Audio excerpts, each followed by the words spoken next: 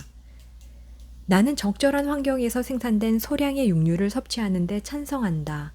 문제는 대부분의 동물성 식품이 심하게 오염되어 있다는 것이다.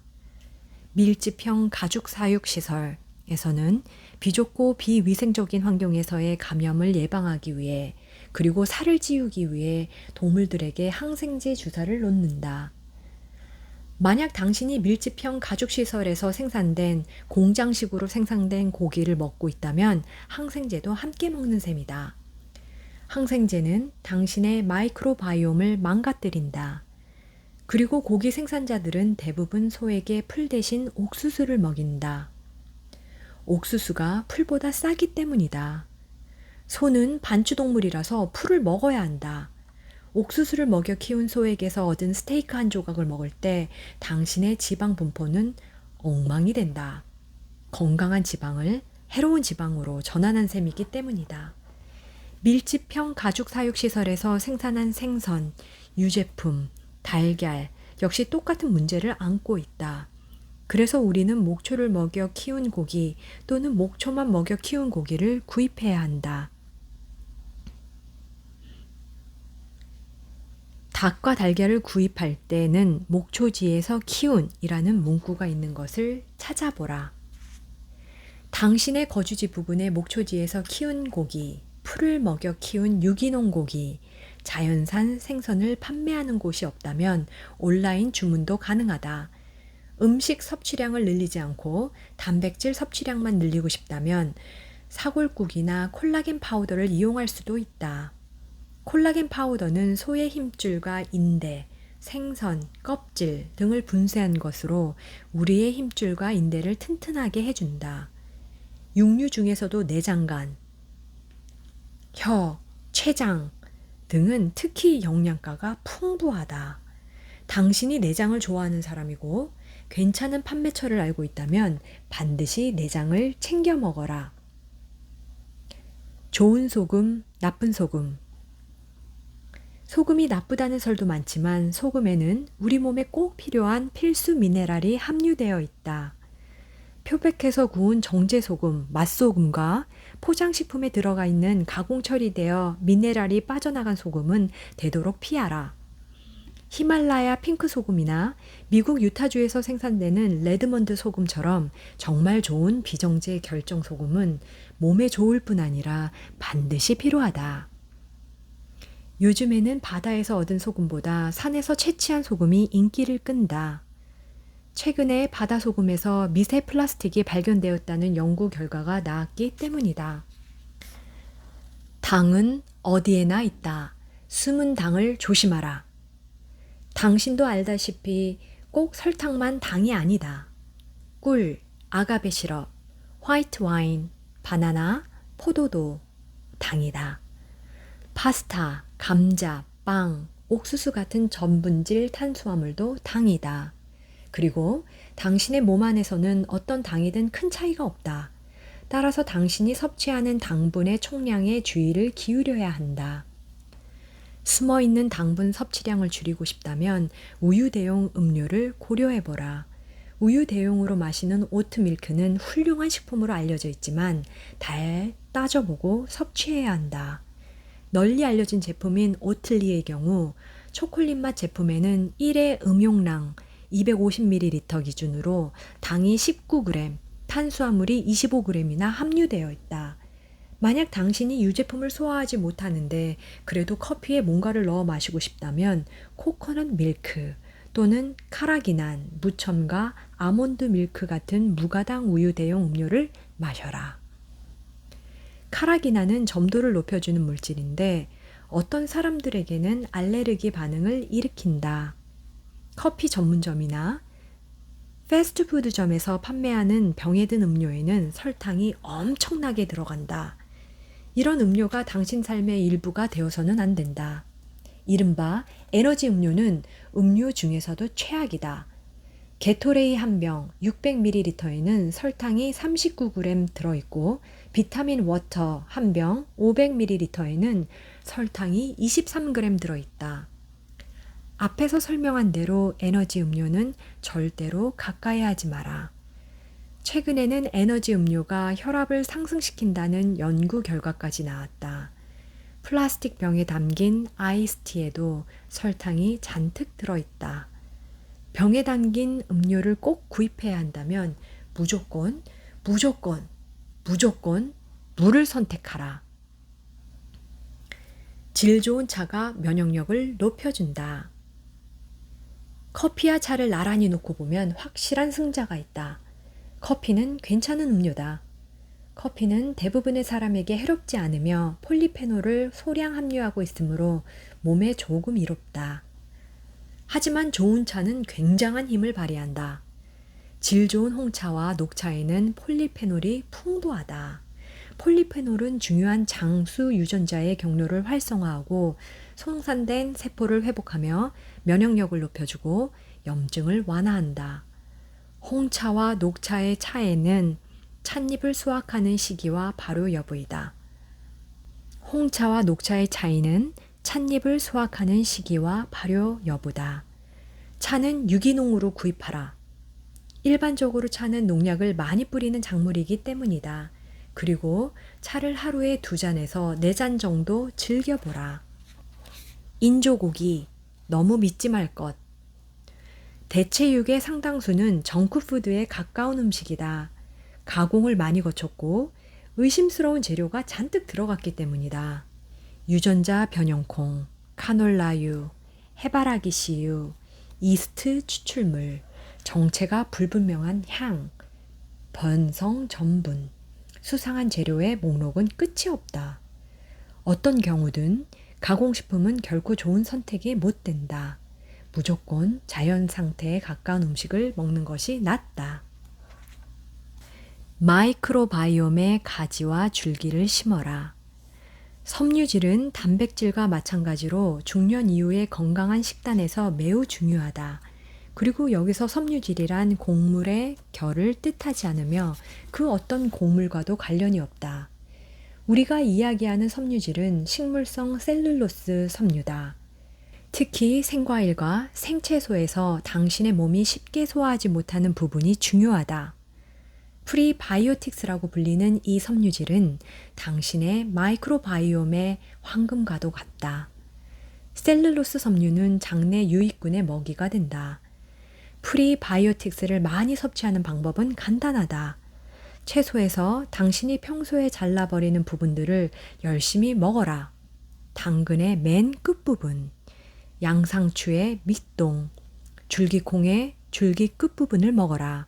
바로 이런 부분에 셀룰로스 섬유소, 불용성 식이섬유가 풍부하다. 셀룰로스 섬유소는 소화되지 않은 상태로 대장까지 도달한다.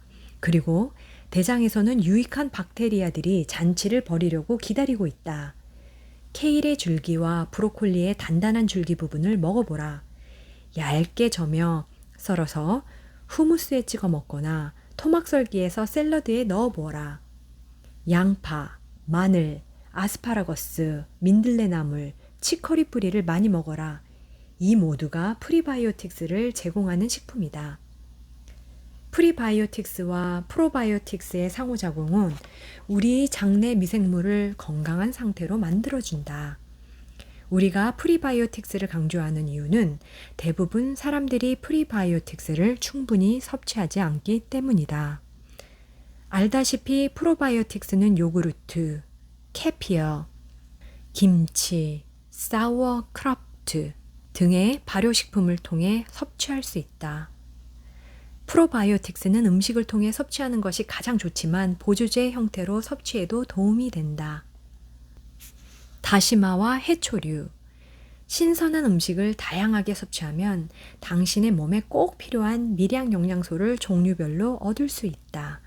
특히 해초에는 다른 곳에서 얻기 힘든 아이오딘, 요오드와 같은 영양소가 있다. 세계 각지의 블루존을 살펴보면 주민들이 해초를 많이 먹는다는 공통점이 발견된다. 염증 유발 식품이 노화를 앞당긴다. 우리에게 즐거움을 주는 와인, 빵, 파스타, 아이스크림, 피자, 감자튀김, 케이크, 옥수수 같은 음식들은 몸에 염증을 일으킨다. 당신은 염증이 건강에 어떤 영향을 끼치는지 이런저런 이야기를 많이 듣지만 그런 이야기들을 무시하기 쉽다. 염증은 노화의 주된 원인이다. 중년 이후에 당신의 몸은 예전처럼 신속하게 회복하지 못하기 때문에 해를 입히지 마라. 라는 주문이 딱 들어맞는다. 식물성 기름으로 튀겨낸 음식, 흰 빵과 파스타, 가공 탄수화물, 설탕이 첨가된 음료, 밀집형 사육 방식으로 생산한 육류, 이런 음식은 모두 염증이 나는 형태로 몸에 해를 입힌다. 이런 음식을 피하고 몸의 자연 상태에 가까운 신선한 음식을 먹다 보면 훨씬 건강해진 느낌을 받을 것이다. 그리고 건강한 모습으로 나이 든다. 사골국은 장에 난 구멍을 치유해준다. 사골 곡물과 사골 스톡은 육수를 가루 형태로 고쳐야 한 것이다. 아무런 차이가 없다. 사골 곡물을 정기적으로 먹으면 장 내벽을 보호하고 장벽의 상한 부분을 고치는 데도 도움이 된다. 잘 준비된 브랜드 제품을 구입할 수도 있지만 집에서 사골국을 직접 만들면 영양가가 훨씬 많고 치유력도 높아진다. 그리고 집에서 끓여 먹으면 돈도 적게 든다. 근육량 유지는 결정적이다. 대다수 사람은 40세가 넘으면 매년 1%의 근육을 잃어버린다. 그래서 70세가 될 무렵이면 우리는 20세 때 근육량의 절반 정도만 가지고 활동해야 한다. 이것은 나이듦의 자연스러운 과정으로 근감소증이라고 불린다. 중년 이후에도 건강하게 지내려면 근감소를 최소화해야 한다. 50대 후반까지는 근감소증을 크게 걱정하지 않아도 된다. 당신 자신을 잘 돌보고 운동을 하면 대개는 괜찮다. 60세에서 65세 정도부터는 단백질 섭취량을 25% 정도 늘려야 한다. 설령 동물성 단백질 섭취량이 늘어난다 하더라도.